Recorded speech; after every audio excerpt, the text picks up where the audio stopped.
Conseil des ministres, les grandes orientations de la lutte contre le chômage à l'ordre du jour. Des mesures précises seront prises en septembre. À l'ordre du jour encore, 2 réformes pour améliorer la sécurité publique et le système judiciaire, une nouvelle réglementation des ventes d'armes et une réforme de l'application des peines. Liban, l'armée israélienne a commencé son repli annoncé vers sa nouvelle ligne de front. Nouveaux incendies en Corse et dans le Var où le Mistral continue de souffler.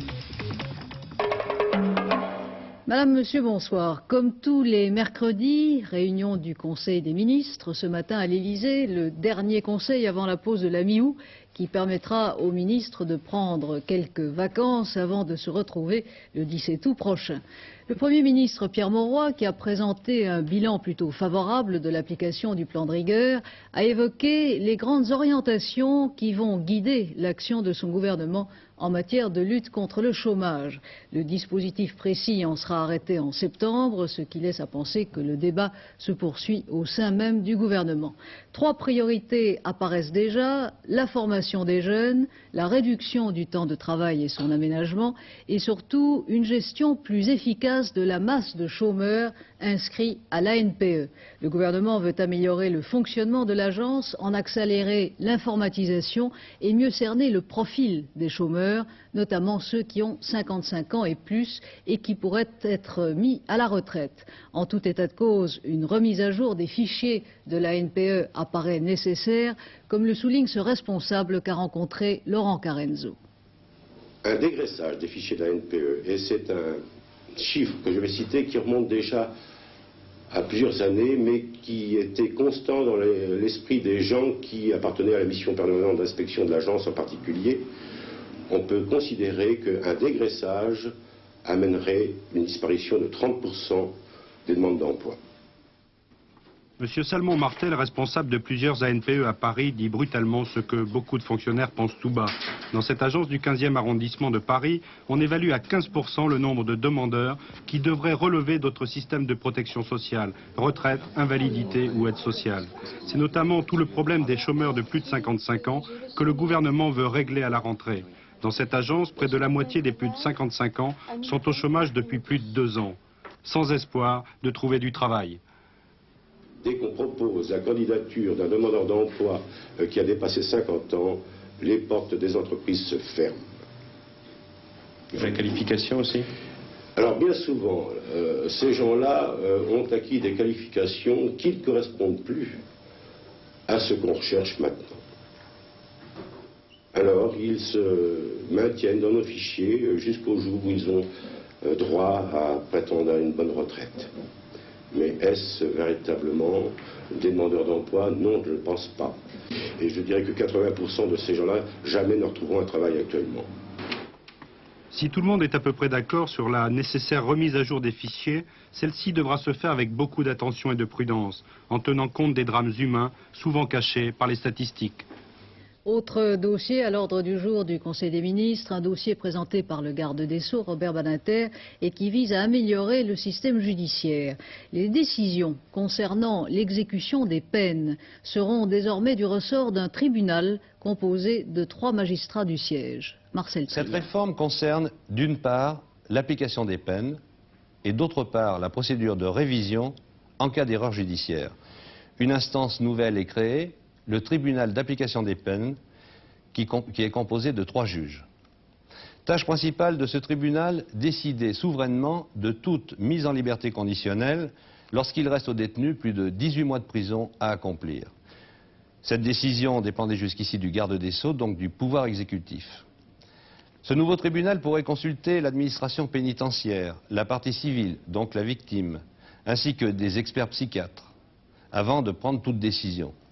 La procédure aurait lieu contradictoirement, en présence du détenu et de son avocat, en présence aussi du ministère public. Tous 2 pourraient, chacun de leur côté, faire appel devant la chambre d'appel des applications des peines, dont le projet de loi propose aussi la création. La période de sûreté pendant laquelle un condamné ne peut déposer de demande de mise en liberté conditionnelle était jusqu'ici fixée une fois pour toutes au moment du procès à 15 ans ou à 18 ans. Selon le projet de loi, elle serait maintenant de 18 ans, mais avec possibilité pour le tribunal d'application des peines de la ramener, selon la bonne conduite du détenu, sa volonté de réinsertion, à 16, 15, voire même 14 ans. Pour un condamné à perpétuité, elle serait de 18 ans et de 25 ans en cas de récidive. Le juge d'application des peines continue à prendre des décisions moins importantes, les remises de peine de moins de 18 mois par exemple, ou les permissions de sortie. En cas d'erreur judiciaire, le garde des Sceaux est actuellement seul compétent à ordonner la révision d'un procès. C'est une cour de révision composée de 3 magistrats, elle aussi, qui hériterait de cette compétence dorénavant. Des réformes qui nécessiteraient la création de 120 postes de magistrats et qui, si elles étaient approuvées par le Parlement, demanderaient au moins 2 ans avant de pouvoir être appliquées. Autre réforme examinée ce matin pour améliorer la sécurité publique après les incidents sanglants de ces dernières semaines en banlieue parisienne, la réglementation des ventes d'armes annoncée il y a 2 jours par le ministre de l'Intérieur Gaston Defferre. Le président Mitterrand a personnellement demandé plus de sévérité. Cette réforme, a-t-il dit, affirme la volonté résolue de l'État d'assurer la paix publique et de traquer le crime sans défaillance. Patrice Pelé. Seront désormais soumises à autorisation administrative l'acquisition mais aussi la détention de toutes les armes de poing, c'est-à-dire les pistolets et les revolvers. Les carabines à répétition pouvant tirer plus de 10 coups et les fusils dits à pompe d'une longueur inférieure à 60 cm. Il y aurait actuellement 10 millions d'armes à feu en circulation en France. Cette réforme devrait permettre d'y voir plus clair dans le maquis de la vente des armes en laissant par exemple dès l'achat des traces administratives. Une réglementation qui semble pourtant trop sévère, surtout en ce qui concerne les armes de poing. Par les premiers concernés, les armuriers. Sur les pistolets à un coup, je parle du pistolet de tir et non pas le pistolet genre revolver, qui ne tire qu'une seule cartouche. Mais pour les pistolets de tir, pistolets de match, de compétition, là j'avoue franchement que je ne sommes pas d'accord, la profession n'est pas d'accord. Je me pose la question suivante, est-ce que l'arme de poing ne peut plus être vendue? Ce qui voudrait dire qu'on ne peut plus vendre 2 pistolets d'alarme, qu'on ne peut plus vendre 2 pistolets à grenaille, qui était une arme de défense un peu dissuasive mais pas très dangereuse, qu'on ne peut plus vendre bien entendu de 22 longs rifles à un coup, qui était une vente non réglementée. Cette réglementation aura des répercussions économiques. Sur les 6 premiers mois de l'année, les fabricants d'armes accusent déjà une chute des ventes de près de 30%. Une situation difficile que la réforme pourrait ne pas relever. Et si du jour au lendemain on nous supprime les armes à blanc, les armes de défense en général, c'est un chiffre d'affaires qui va descendre de façon considérable, oui. Quel est le plus petit, ou alors si vous voulez... Près de 5 millions de particuliers possèdent des armes de chasse. Les chasseurs ont encore de bons jours devant eux. Cette réforme ne les concerne pas. Léger redressement de la cote de popularité du chef de l'État et du Premier ministre, selon le sondage mensuel publié par Paris Match. 2 points de plus pour M. Mitterrand par rapport au mois précédent, 39% d'opinion favorable, 47% d'opinion négative, amélioration d'1 point de la cote de M. Mauroy. Le nombre de mécontents de l'action du gouvernement baisse de 2%, même s'il reste le double du nombre de satisfaits. Par ailleurs, d'après ce sondage, M. Raymond Barre apparaît dans l'opposition comme pouvant seul mieux faire que le président Mitterrand. Le dollar s'est stabilisé aujourd'hui à son nouveau cours record, cotant un petit peu plus de 8 francs à Paris. Le franc continue de bien se tenir face aux autres devises européennes. À l'étranger, Israël a prouvé aujourd'hui sa volonté de garder l'initiative dans le règlement de la situation libanaise.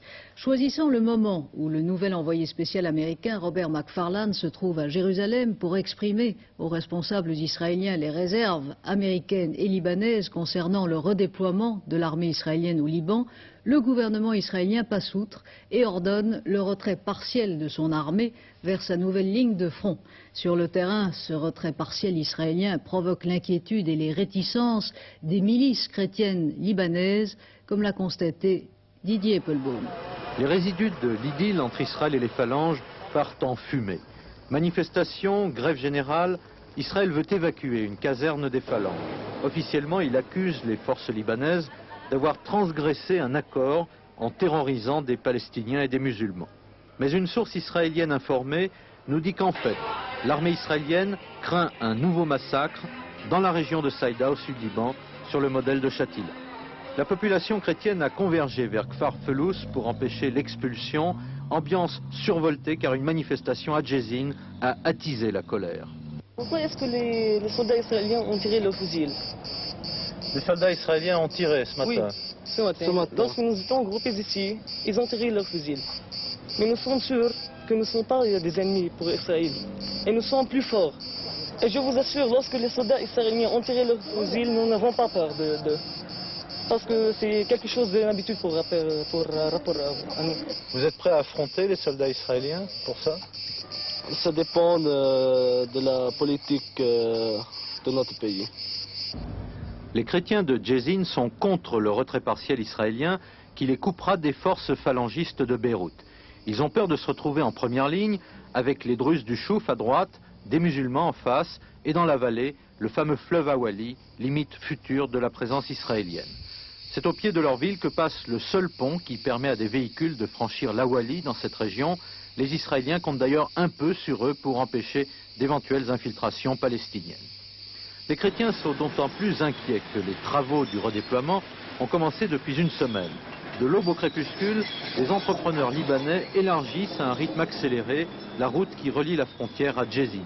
Il s'agit, pour l'armée israélienne, nous explique-t-on, de réduire les effectifs et d'assurer la possibilité d'envoyer très rapidement des forces supplémentaires en cas de besoin.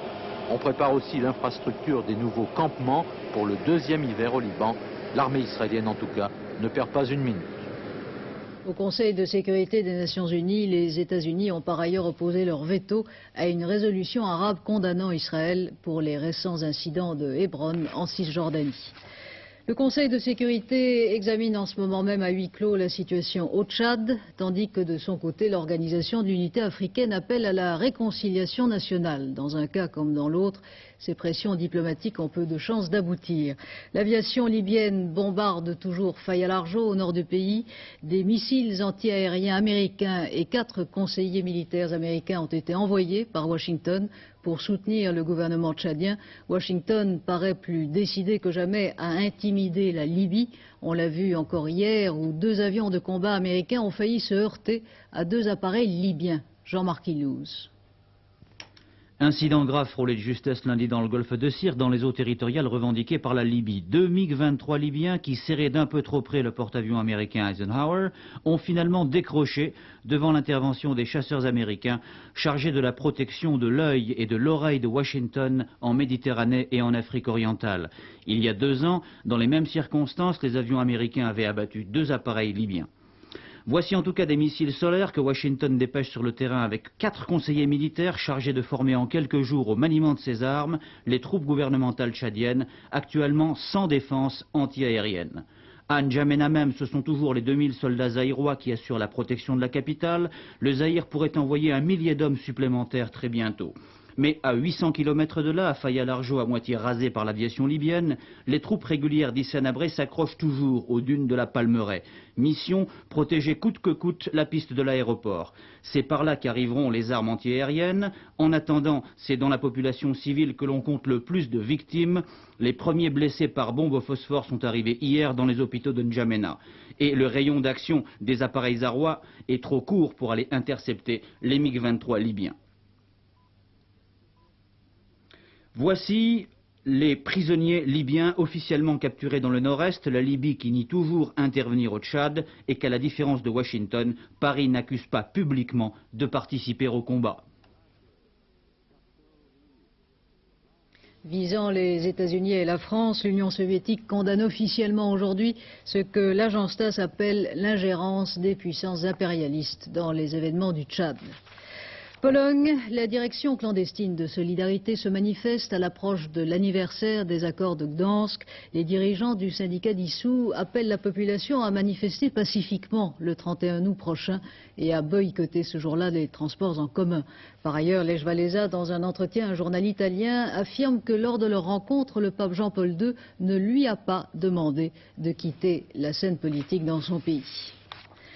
Encore une victime à Paris des affrontements ethniques qui déchirent depuis plusieurs jours l'île de Sri Lanka, l'ancien Ceylan. Un homme a été trouvé mort la nuit dernière à Paris sans que l'on sache encore s'il s'agit d'un Cingalais ou d'un Tamoul. Dans l'île, le gouvernement s'efforce de maîtriser la situation aux dépens des Tamouls. Patricia Coste. Kandy, à 200 km de la capitale du Sri Lanka. Une fumée s'échappe au-dessus des toits, sans doute un établissement tamoul qui brûle encore. Au détour d'une rue, comme dans à peu près toute la région, c'est le même spectacle, magasins ou habitations de tamouls dévastés. L'ordre est rétabli, a déclaré officiellement le gouvernement. Et c'est l'heure des bilans, eux aussi officiels, 267 morts, 1150 incendies volontaires. Le couvre-feu continue d'être allégé progressivement. Pour le 3e jour consécutif, son entrée en vigueur a été reculée d'1 heure. Les habitants en profitent pour faire leurs courses dans le calme. Mais après la tempête demeure la déchirure. Le gouvernement a été contraint d'organiser vers le nord du pays l'exode de plusieurs dizaines de milliers de réfugiés tamouls et vient d'admettre l'échec de sa politique de réconciliation entre les deux communautés.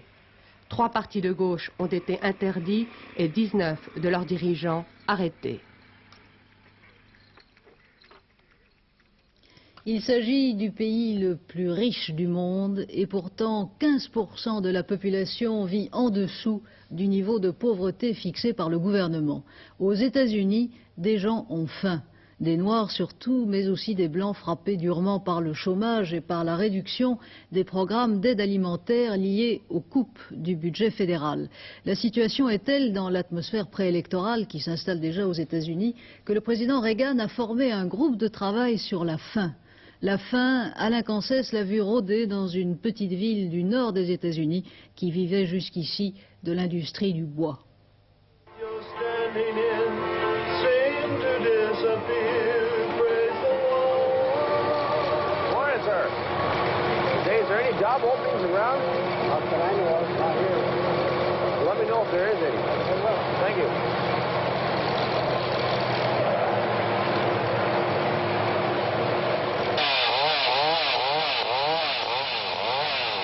À 30 ans, Charlie est depuis 14 mois au chômage.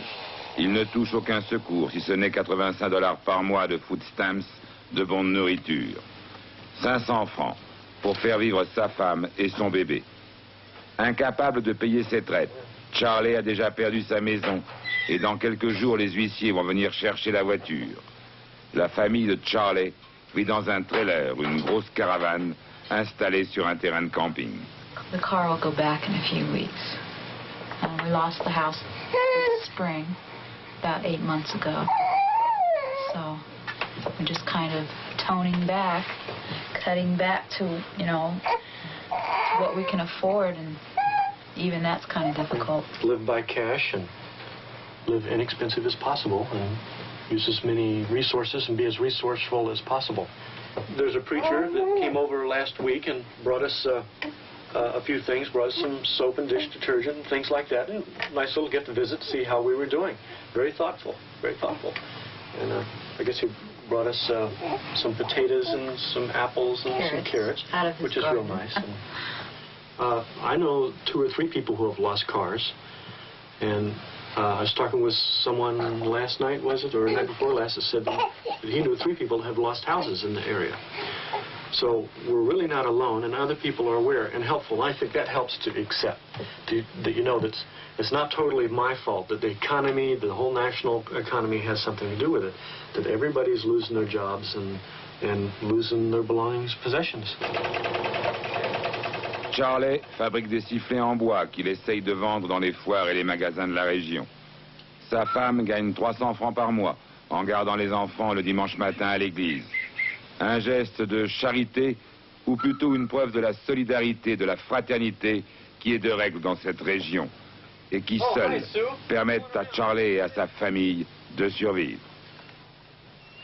Comment lutter contre la délinquance de l'été dans les banlieues souvent inhumaines des grandes villes françaises? en envoyant en vacances des jeunes de 14 à 18 ans qui jusqu'ici, pour près de la moitié d'entre eux, ne quittaient pas leur cité.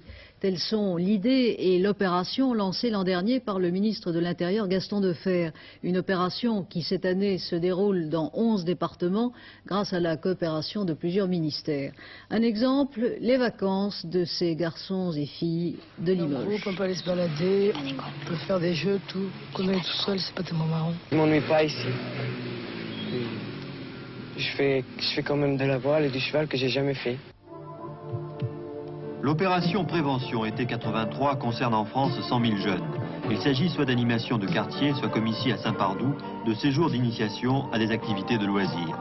Durant 2 mois, ces adolescents auront eu la possibilité de connaître autre chose que l'oisiveté, l'ennui, le désœuvrement, qui sont trop souvent le lot des populations qui vivent dans les cités.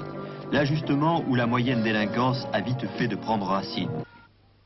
Pierre de Coubertin à Limoges, la cité dite de transit, construite en 1976 à la place des bidonvilles. 70 appartements où ces jeunes d'origine française, portugaise, algérienne, marocaine, cambodgienne ont été logés officiellement à titre provisoire. Mais en fait, 60% de la population s'est installée.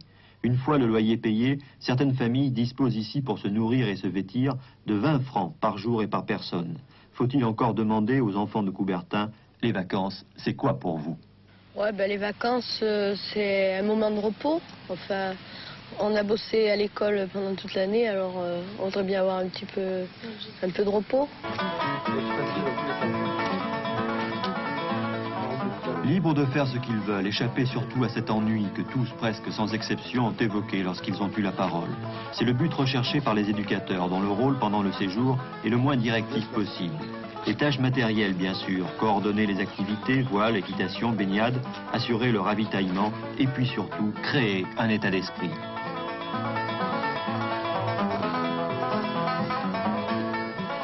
Comme on veut que le camp corresponde à une notion de liberté et puis de vacances, quoi.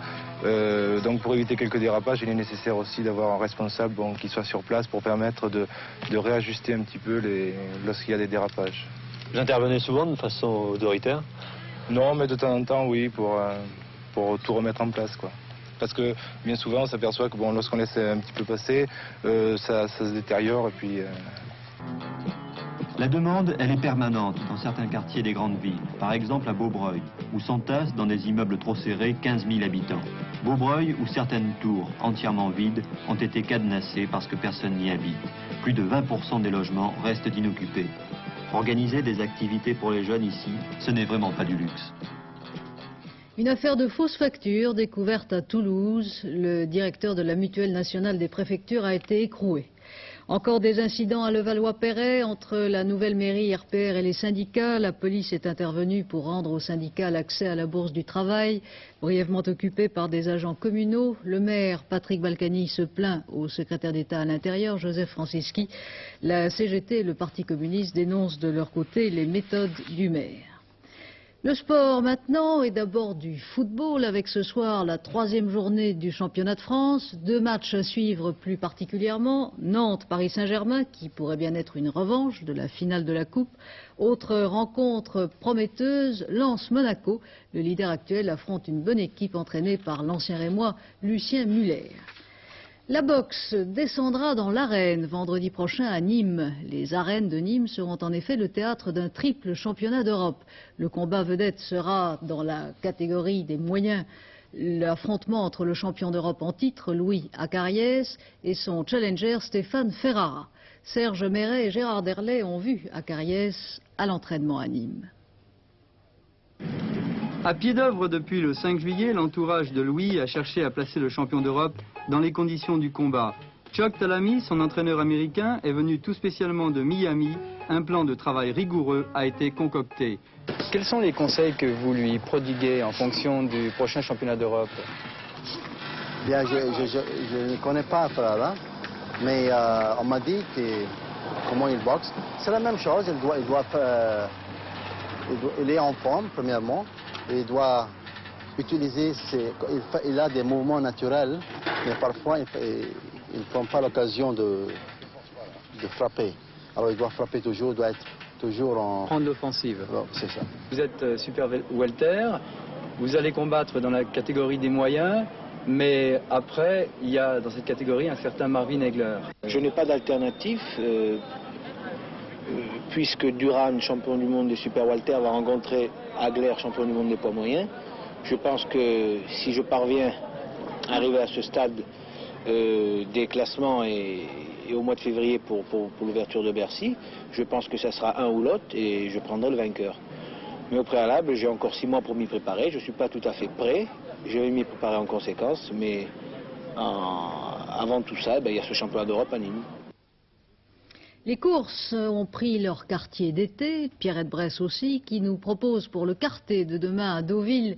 Ces pronostics, vous les voyez sur votre écran, le 12, le 11, le 6, le 3, le 7, le 5, le 13 et le 2.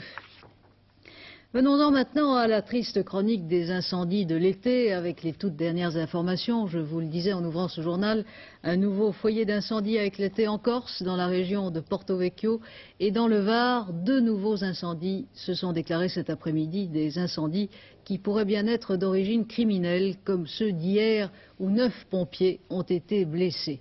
Dominique Thiers. 11 pompiers blessés, dont 2 grièvement, des milliers d'hectares de pinèdes détruits. Les feux ont repris cet après-midi un peu partout. Dans le Var, dans les Bouches-du-Rhône et en Corse, des feux attisés par le Mistral qui souffle sans arrêt depuis ce matin. Hier après-midi, dans la région de Fréjus, 10 000 personnes ont dû être évacuées d'un camping menacé par les flammes. Aujourd'hui, un autre camping a été évacué à Sainte-Lucie, en Corse. À Ramatuelle, 300 hommes luttent depuis plusieurs heures contre divers foyers. 50 véhicules ont été acheminés sur les lieux du sinistre. Ce soir, l'origine criminelle de ces incendies ne fait plus de doute pour les enquêteurs. Après 2 mois de sécheresse et avec un violent Mistral, il suffit d'une étincelle pour transformer la forêt en brasier. Partout, les pompiers appellent à la vigilance. Le directeur de la sécurité civile des Bouches-du-Rhône a demandé à des bénévoles de surveiller les collines du département. Au sud de Bastia, les flammes menaçaient cet après-midi des habitations. Certains quartiers ont dû être évacués. Si le Mistral souffle encore cette nuit, il est à craindre que d'autres foyers se développent. Justement, Brigitte Simonetta, le Mistral demain, est-ce qu'il risque de souffler aussi rageusement dans le Midi et en Corse? Oui, il soufflera encore, il soufflera cette nuit, il soufflera demain matin, demain après-midi. Normalement, il devrait faiblir en fin de soirée. Il a soufflé très fort aujourd'hui. Vous savez que par rafale, il a atteint une vitesse de 120 km/h. C'est normal pour un Mistral, mais évidemment, c'est toujours catastrophique lorsqu'il y a des incendies.